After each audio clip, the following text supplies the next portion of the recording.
दिया कि फूल की अभिलाषा है, कि वो चाहता है कि मैं मंदिर में नहीं जाना चाहता हूँ, मैं किसी महिला की माला का शोभा नहीं बनना चाहता हूँ, बल्कि मैं चाहता हूँ कि मुझे उस रास्ते पे फेंक दिया जाए जहाँ से अनेकों वीर जाते हों देश की रक्षा के लिए।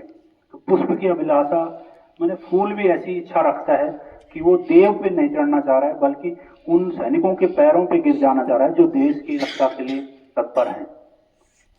तो आज का ये कार्यक्रम जो हम लोग गणतंत्र दिवस के रूप मना रहे थे, मैं कुछ विशेष बातें आपको संविधान की प्रस्तावना से समझा देना चाह रहा हूँ, क्योंकि बहुत दुख होता है कि जब समाज में कई लोग होते हैं जो अपने महापुरुषों को गाली दे रहे होते हैं, जो संविधान को गाली दे रहे होते हैं, संविधान बनाने वाले भीमराव अम्बेडकर को गाली दे रहे होते हैं, और ऐसे ही अनेक महापुरुषों को गाली दे रहे होते हैं, तो बहुत बुरा लगता है कि आखिर हम शिक्षकों ने क्या किया। क्योंकि ये सब समझाने का जिम्मेदारी हमारे देश ने हम शिक्षकों को सौंपी हुई है कि आप कैसा नागरिक बनाना चाहते हैं, देश कैसा नागरिक बनाना चाहता है, वो उसकी शिक्षा में डिफाइन होता है। शिक्षा में उसको नागरिक बनाएं जो अपने अपने स्वाभिमान के साथ साथ अपने देश के गौरव की भी रक्षा करें, जो देश पे उठने वाले हर प्रश्न चिन्हों को विराम लगाएं।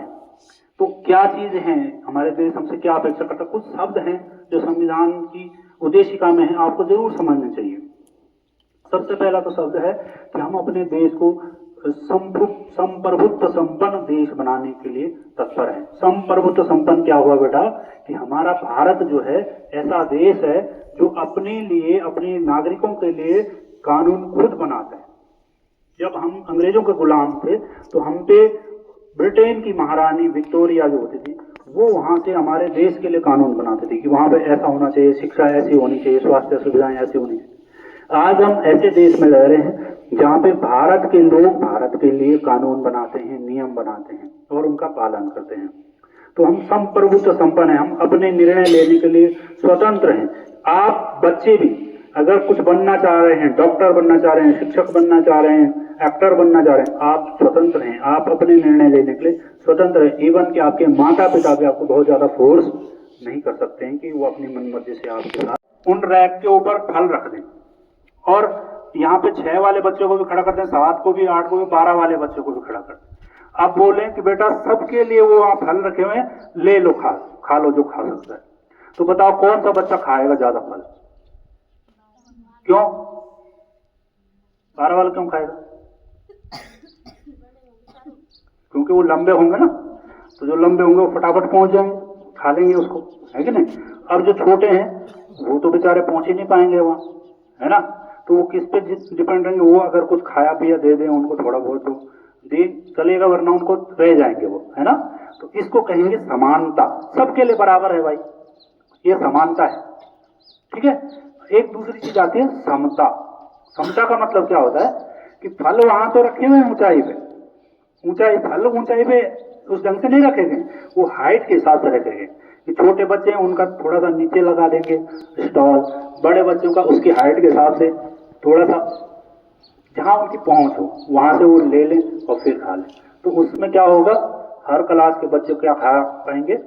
फल खा पाएंगे, है कि नहीं? तो हमारे संविधान में समता की व्यवस्था की गई है, समानता की नहीं। आज जो नारे चल रहे हैं, जो हमारे समाज में चल रहे हैं, सबको समान होना चाहिए, नहीं किसी के लिए आरक्षण नहीं होना चाहिए, किसी के लिए कुछ नहीं होना चाहिए, सबको समान अवसर मिलने चाहिए, वो मिलने चाहिए। वो हमारा देश भी चाहता है कि सबको समान अवसर मिले, लेकिन हमारा देश में बहुत सारी विविधताएं हैं, बहुत सारी विषमताएं, बहुत सारी कुरीतियां हैं। इसीलिए व्यवस्था की गई थी संविधान में कि हम क्या देंगे, जो दबे हुए लोग हैं, जो अभी पढ़ ही नहीं पा रहे, उनको आप बोलोगे कि IAS के लिए हम उनको समान अवसर देंगे, कैसे दे देंगे? जब वो पढ़ेंगे लिखेंगे उस लेवल पे आएंगे तब ना वो काम कर पाएंगे। जो गरीब बेचारा है उसको बोलेंगे आप नहीं तो सेठ के साथ कंपटीशन करेगा, डॉक्टरी का फॉर्म भरेगा, कैसे भरेगा? उसके पास पैसे नहीं। तो इसलिए व्यवस्था की गई है आरक्षण की, उसको समानता समता लाने के लिए कि पहले उनको उस लेवल पे लाया जाएगा, फिर ये चीजें धीरे धीरे करके हटा दी जाएंगी।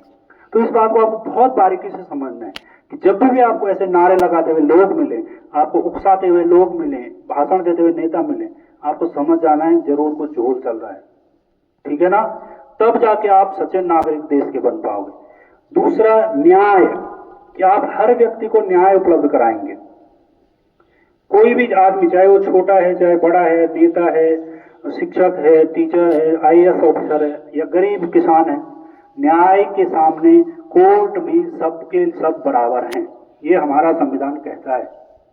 अब उसमें कितनी खामियां हैं वो आप लोग और हम लोग जानते हैं कि न्याय को लोग अब पैसे से खरीदने लग रहे हैं।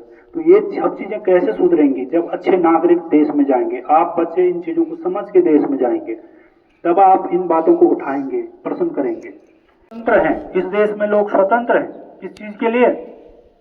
अलग अलग प्रकार की स्वतंत्रता दी गई है, आपको बोलने की स्वतंत्रता दी गई है। आप आजकल देखते होंगे अपने फेसबुक पे, इंस्टाग्राम पे, आप किसी भी प्रधानमंत्री तक के लिए लोग लिख देते हैं कि भाई ये आदमी जो सही काम नहीं कर रहे हैं, सीएम के लिए लिख देते हैं। क्यों? क्योंकि उनको संविधान ने वो स्वतंत्रता दे रखी है कि आप अगर किसी से मतभिन्नता रखते हैं तो आप उसके खिलाफ बोल सकते हैं, लिख सकते हैं। और इस ऐसी स्वतंत्रता आपको दी गई है, धार्मिक स्वतंत्रता। इस देश के हर नागरिक को ये स्वतंत्रता दी गई है कि वो अपनी इच्छा से किसी भी धर्म को अपना सकता है। उसको किसी धर्म को अपनाने के लिए न तो बाध्य किया जा सकता है और न ही उसे छोड़ने के लिए कहा जा सकता है। इस स्वतंत्रता की बात भी हमारे संविधान में कही गई है। अब आप देखते होंगे धार्मिक उन्माद के नाम पे देश में क्या क्या काम होते हैं। वो कौन कर रहे हैं? वो आप और हम जैसे लोग ही कर रहे हैं, जिन्होंने कभी ध्यान से उन चीजों को पढ़ा ही नहीं, समझा ही नहीं, संविधान को ढंग से समझा ही नहीं। क्यों बोला गया होगा कि सब कोई भी किसी धर्म को ले सकता है ना? तो आपको ये सब चीजें समझनी है। मैं सब बच्चों से आग्रह करूंगा कि आप अपनी अपनी किताबों में दी गई भारत के संविधान के उद्देश्य का जरूर पढ़ेंगे और उसके एक एक शब्द को समझ के चबा के उनको याद करेंगे, याद रखेंगे। एक और शब्द है, उसके साथ मैं खत्म करूंगा अपनी बात, धर्मनिरपेक्षता। उसी संविधान के उद्देशिका में लिखा है कि हम अपने देश को धर्मनिरपेक्ष समाजवादी राष्ट्र बनाना चाह रहे हैं। धर्मनिरपेक्ष आज लोगों के लिए जिस शब्द को संविधान संशोधन करके उसमें ऐड किया गया था, भारत के जो महापुरुष है उन्होंने सोच विचार करके उसको ऐड किया, उसमें रखा, उस पे आज लोग गालियां देते हैं। अगर मैं धर्मनिरपेक्षता की बातें कर रहा हूँ किसी मंच पे, लोग मुझे बोलेंगे ये वामपंथी आदमी है, ये देशद्रोही आदमी है। धर्मनिरपेक्षता तो होनी, हम तो हिंदू लोग हैं, हिंदुत्व की बातें होनी चाहिए, बाकी किसी धर्म की बात नहीं होनी। जबकि संविधान आपको बोलता है कि हमारे भारत में इतने सारे धर्मों के लोग रहते हैं कि किसी एक धर्म को मानना या मनवाना बहुत मुश्किल है। इसलिए जो जिस धर्म को मानता है माने, स्वतंत्र है उसके लिए, और जो नहीं मानता उस धर्म को वो उसका सम्मान करे। अगर मुस्लिम धर्म की बात हो रही है, मैं नहीं मानता हूं, ठीक है, मेरे को जबरदस्ती नहीं कि मैं मुसलमानों की तरह अजान पढ़ूं या कुरान पढ़ूं, लेकिन जहां पर अगर मुसलमान कुछ ऐसे काम कर रहे हैं तो उससे मुझे कोई दिक्कत न हो। सिख अगर गुरुद्वारे जा रहे हैं उससे मुझे कोई दिक्कत न हो। ईसाई लोग अगर चर्च में जा रहे हैं उससे मुझे कोई दिक्कत नहीं होनी चाहिए, ठीक है ना? लेकिन ऐसे माहौल बनाए जा रहे हैं कि लोकतंत्र शब्द को ही गाली के रूप में अपनाया जाने लगा। बहुत सारे लोग गाली देने लग गए हैं संविधान को, लोकतंत्र को। तो बेटा आप लोग जब उस देश में जाएं, सामाजिक आदमी के रूप में जाएं, कार्य करने जाएं, तो ये सब चीजें आपके अंदर न हो, तब जाके हम मानेंगे कि हमने आपको कुछ शिक्षा दी है, हमने आपको पढ़ाया है। बाकी विज्ञान, हिंदी, ये सब चीज आपने भूल जानी है, इनका कोई महत्व नहीं है आपके जीवन में, ठीक है ना? महत्व है कि आप कैसे नागरिक बनते हैं भविष्य में। तो इन्हीं बातों के साथ मैं अपनी बातें कर रहा हूँ समाप्त।